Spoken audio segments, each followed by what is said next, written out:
vou falar sobre o Conselho Federal de Medicina, que decidiu regulamentar a prescrição da hidroxicloroquina também para pacientes com casos leves da Covid-19. O conselheiro Leonardo Luz, do CRM, nos explica o que muda a partir de agora. Ele está numa videochamada com a gente. Doutor Leonardo, bom dia. Bom dia, Nádia. Bom dia, Perelon. Doutor Leonardo, o que muda então a partir dessa nova orientação do Conselho Federal de Medicina? Como é aqui no Piauí que o CRM está absorvendo essa informação e passando para as autoridades em saúde? Na verdade, a gente vê com bons olhos. Há poucos dias nós fizemos uma recomendação, inclusive noticiamos aqui na Cidade Verde, aonde um médico não comete infração ética ao prescrever a cloroquina para os seus pacientes com Covid-19 confirmada.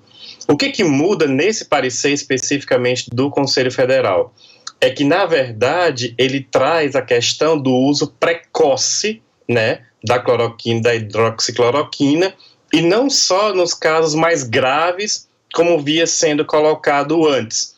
Porque, na verdade, se entende que a cloroquina teria um efeito que a gente chama de imunomodulador, né? Como ele é um antimalárico já conhecido, a gente já sabe dessa ação do fármaco, e aí faria mais sentido um uso mais precoce da cloroquina nos pacientes leves a moderados. Como que a gente pode pensar isso?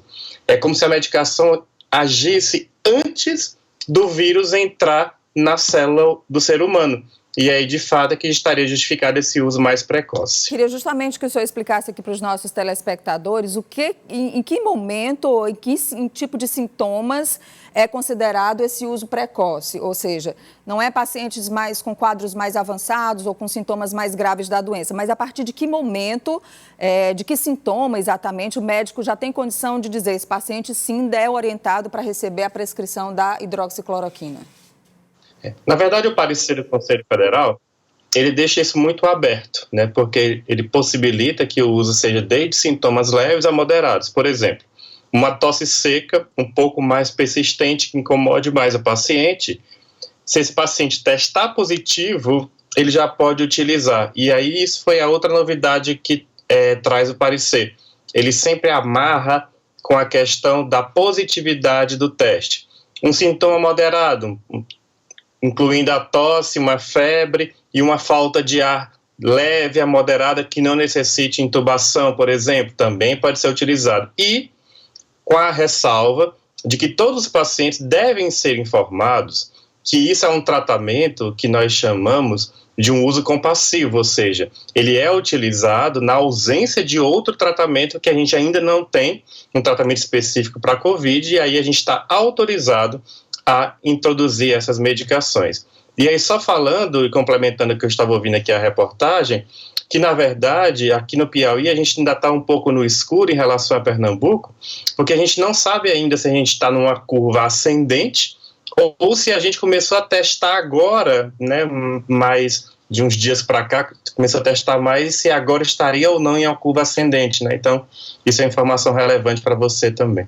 Eu só voltando à questão da cloroquina, doutor Leonardo, quando o senhor diz, em qualquer situação, qualquer sintoma, desde que dê positivo, pode-se aplicar. Porque o grande objetivo é evitar que os pacientes cheguem naquela situação crítica de UTI. Então, o resumo se não tem outro remédio, usa o que há no mercado.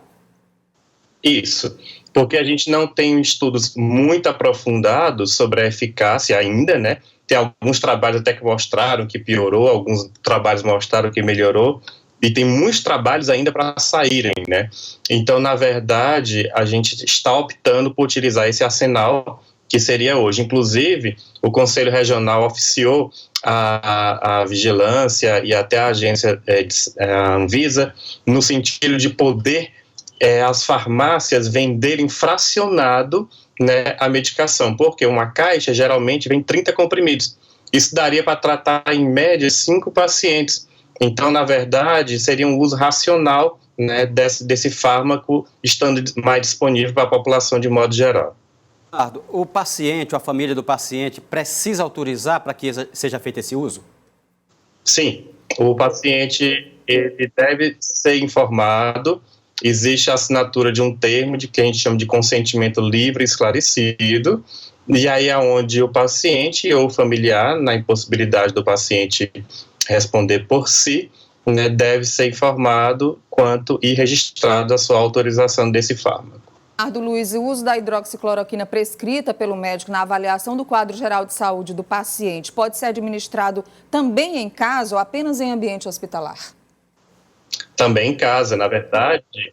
Essa é uma das modalidades interessantes, porque casos leves e moderados muitas vezes não precisam estar no hospital, né? Então, o médico fazendo um acompanhamento por telemedicina, ele pode, de fato, prescrever o tratamento domiciliar para esses pacientes e serem orientados a, se houver pior, algum outro novo sintoma, ele ir para casa. Porém, nós ressaltamos que existem alguns cuidados, por exemplo, a monitorização do cardíaco, que é para o intervalo QT, né, que é o coração, ele tem um ritmo, né, antes de fazer o tum-tá, tem um intervalo, né, entre esses batimentos, e isso precisa muitas vezes ser monitorado e avaliado previamente se o paciente pode ou não usar essa substância. A substância, assim que começou a ser divulgada, que é a cloroquina e a hidroxicloroquina, poderia ter eficácia no combate à Covid-19, a medicação começou a desaparecer. Uma medicação importante para quem tem lúpus, para quem tem artrite, malária. Teria agora já disponibilidade suficiente no mercado desse remédio, doutor Leonardo? Nádia, ainda está em falta nas farmácias privadas de modo geral, você encontra em algumas poucas, né? Mas na verdade, inclusive as autoridades tiveram cuidado de passar essa medicação a ser vendida apenas com receita controlada, carbonada, que é a mesma, por exemplo, dos antidepressivos, e isso dificultou um pouco o acesso. Mas temos informações de que o governo federal estaria disponibilizando para a rede hospitalar essa medicação. A gente ainda não tem esses dados, se a CESAP vai disponibilizar isso, nós cobramos, né, enquanto conselho, a disponibilização para sabermos quanto teríamos em estoque em relação a isso, mas algumas farmácias de manipulação, elas conseguem sim manipular também esse fármaco e aí tentando disponibilizar para a população. Então, a gente tem essa possibilidade da manipulação. O doutor Leonardo Luiz é o conselheiro do CRM Piauí. Doutor Leonardo, o senhor teve Covid? Tive, Nádia, tive Covid, sim. Que bom lhe ver assim tão bem, saudável. O senhor usou a cloroquina?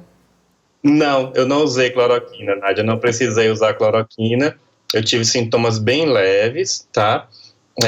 Eu usei um antibiótico chamado azitromicina, que também faz parte dos protocolos, mas mais pensando em prevenção de infecções secundárias. Então o senhor ficou em casa, né? Se tratando em casa. Fiquei em casa e acabei minha quarentena em casa. E minha curiosidade, em que circunstâncias o senhor contraiu? Não dá para saber, porque na verdade a gente está em uma onda de transmissão comunitária, né? E os profissionais de saúde, Fenelon, eles estão na frente e em atendimento. Eu, enquanto psiquiatra, eu estava fazendo atendimentos ainda, né, no front, sendo aqui em Teresina ou em Uruçuí, onde eu atuo também. Então, na verdade, não dá para saber aonde que a gente, de fato, se contaminou ou não. A maior probabilidade, por exemplo, é que tenha sido em Teresina, até pela data da testagem, no meu caso foi notificado como Teresina, mas, na verdade, nesse conceito, né, de novo, de transmissão, a gente muitas vezes não sabe aonde, né, o que, na verdade, às vezes é meio curioso, porque eu também tive H1N1 na outra vez, né, eu estava voltando do doutorado no Chile, e eu fui detectar H1N1 numa época também onde ainda não tinha Tamiflu. Então eu falo que é a segunda vez que eu passo por isso, de uma situação onde não tinha nenhum estabelecimento de tratamento ainda, mas ainda bem que deu tudo certo. Que bom, a gente fica muito feliz em lhe ver assim tão bem, saudável, enfrentando aí passando por duas pandemias bem, né? A do H1N1 e agora da Covid-19. Mas eu acho que já tá bom. Já chega, né? O senhor não pretende enfrentar nenhuma outra não, né, doutor Leonardo? Não, que bom. Não. Saúde, viu? E continue aí nos Obrigado. trazendo essas informações. Conversamos com o doutor Leonardo Luiz, que é médico psiquiatra e conselheiro do CRM Piauí.